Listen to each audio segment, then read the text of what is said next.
За Coca-Cola хэмээх аимшигтай том ундааны компанийг мэддэггүй хүн гэж байхгүй байхав. Өнгөрсөн жил гэхэд л дэлхийд даяар нийт 47 тэрбум долларын борлуулалт хийсэн гэж байгаа. Энэ компанийн хамгийн гол амин сүнс болсон Coca-Cola ундааны амтны нууц жорыг хулгайлж зарах гэсэн оролдлого гарч байжээ.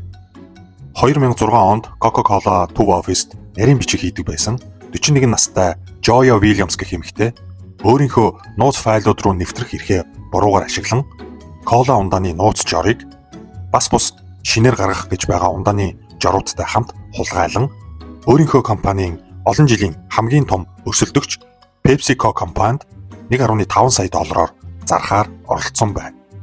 Харин Pepsi компани удирдлага Coca-Cola-гийн боссууд руу мэдэгдэж Coca-Cola Joya-г холбооны мөрдөх товчоонд мэдээлснээр түүнийг баривчлан авсан байна. Joya Williams 8 жилийн хоригдох ял авчээ.